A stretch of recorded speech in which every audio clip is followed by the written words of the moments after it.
Hi there, I'm Dr. Suzanne Bechtel, a passionate legal educator dedicated to making legal studies clear, practical, and even a little inspiring. On this channel, you'll find a growing collection of videos designed to help you prepare for the Certified Paralegal exam. It covers key topics, breaking down complex concepts, and offering study tips that actually stick. If you're looking for a deeper dive, check out my Teachable School, where I offer structured courses, interactive tools, and exclusive resources to support your journey towards certification. Watch this video to the end and you'll find a coupon code for a discount. Don't forget to subscribe and explore the playlists. Your success on the NALA CP exam starts here. Now, before we move on to the lecture, there are two important disclaimers. First of all, this is not considered legal advice. Everything shared here is designed to support your learning journey. Also, I am not a lawyer. This course is designed to help you understand the concepts of the exam. Hello, this is the first of the series of video lectures about bankruptcy law and debtor-creditor law. We'll begin here today with these objectives.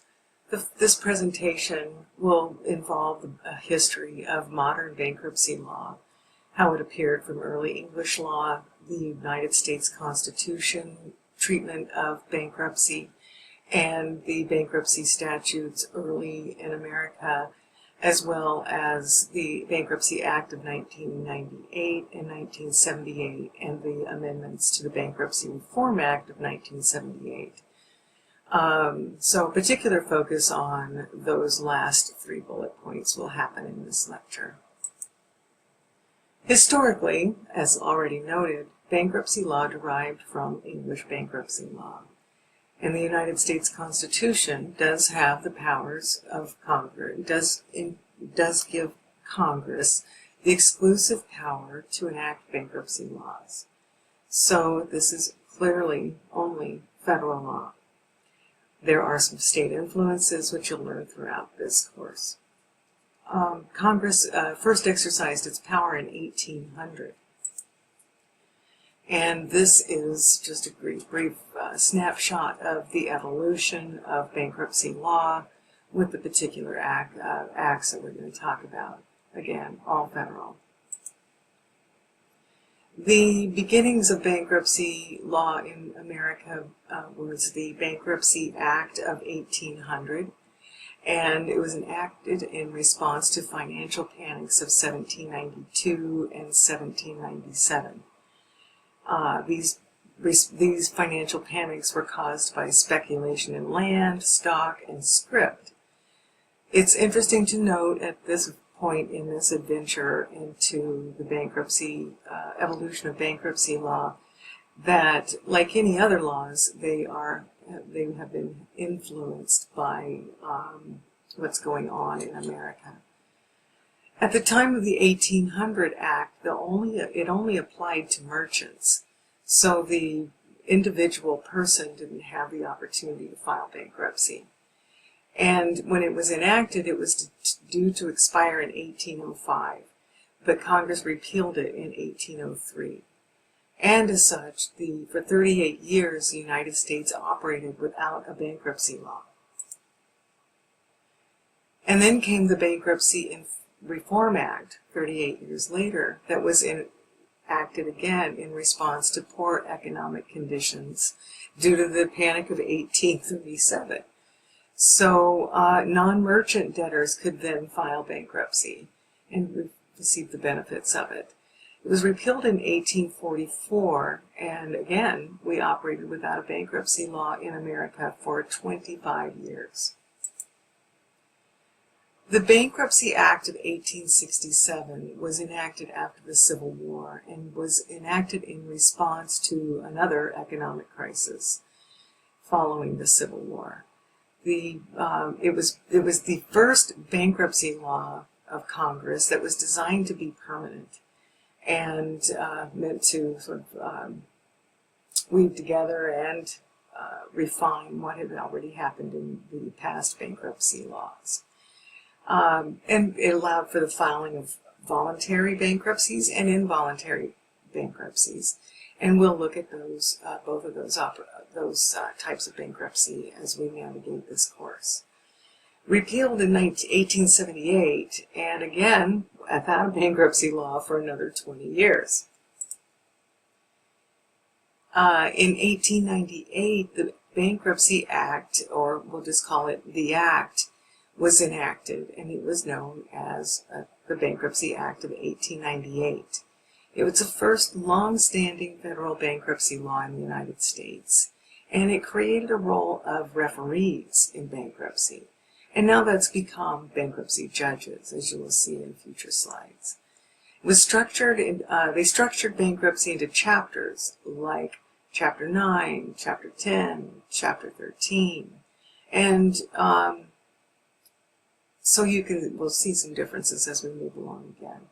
Amended over time, and notably the Chandler Act of 1938, which expanded reorganization options that were available. So we have liquidation options and then reorganization options, which became more expansive due to the Chandler Act. The Bankruptcy Reform Act of 1978 is what we call the Code, and it replaced the Bankruptcy Act entirely. So it was codified as Title 11 of the United States Code. And now we have modern chapters where we're not using Roman numerals anymore: Chapter 7, Chapter 11, Chapter 13, Chapter 12, and Chapter 15.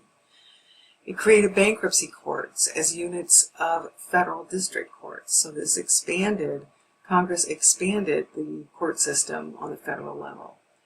Expanded jurisdiction, and it streamlined procedures for both individuals and businesses. And this shift marked a modernization of bankruptcy law, making it more accessible and consistent across jurisdictions. Here is a slide that illustrates the differences between the Act and the Code. And we're keeping in mind that the Code is where the terminology we're using now. But the legal structure, the chapters, you can see the differences basically on this slide, just a little snapshot of it. Then came the Bankruptcy Abuse Prevention and Consumer Protection Act of 2005.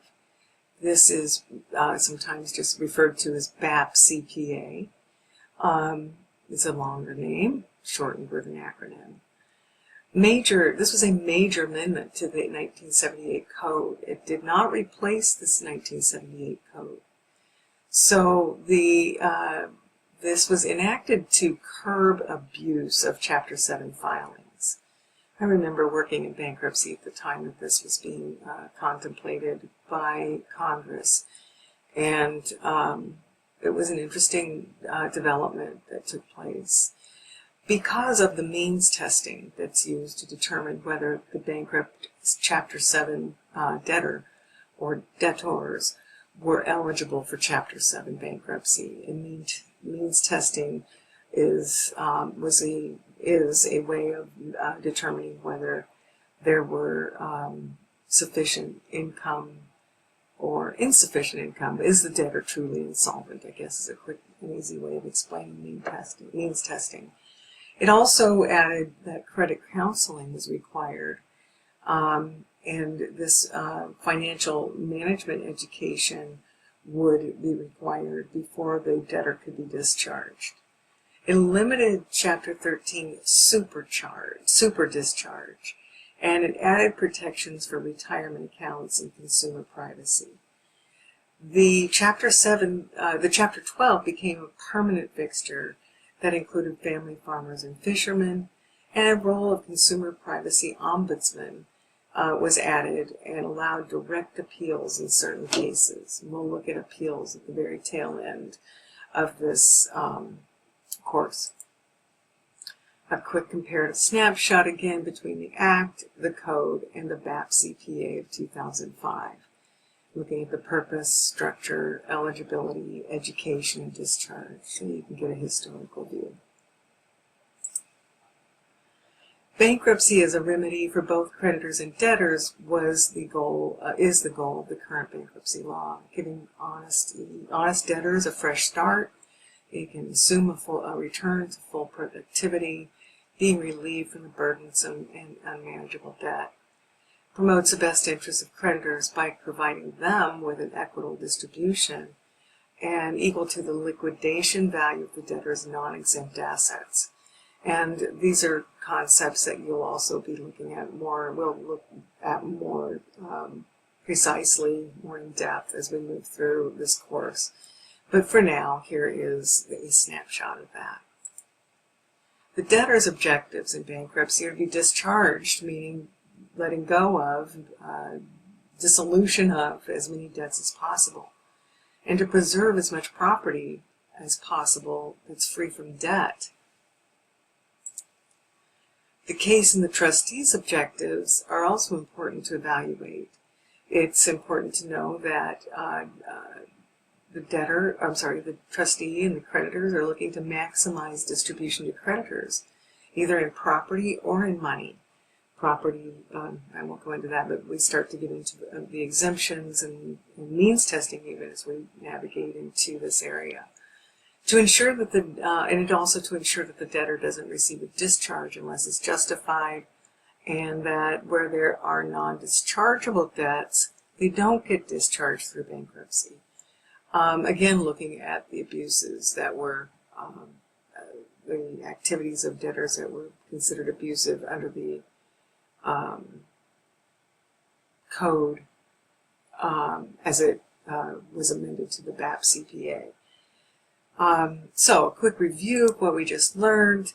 We've evolved from English law. There's power to Congress by the Constitution. The key statutes are listed here, and we've covered those. All of them, as you will know, were responses to economic crises, except for the BAP-CPA, which was a response to abuses inferred by the Act. These amendments, like the Bankruptcy Reform Act of '78 and the 2005 BAP-CPA, there was these means testing and mandatory counseling, consumer protections that prevented abuse, etc., as already mentioned. And the comparative features, you can look at those slides about this, but they're fragmented chapters and limited jurisdiction were clarified, and the '78 code unified and streamlined it. Jurisdictional things changed, making it easier, more processed, and the BAP-CPA means testing and mandated debtor education continues, tightening those discharge provisions. And then lastly, the objectives for the bankruptcy for debtors and creditors, aiming to give honest debtors a fresh start, and while ensuring creditors do receive equitable distribution of non-exempt assets, preventing unjust discharges. So moving on, the next lesson involves where to find bankruptcy law. So thank you very much for your time.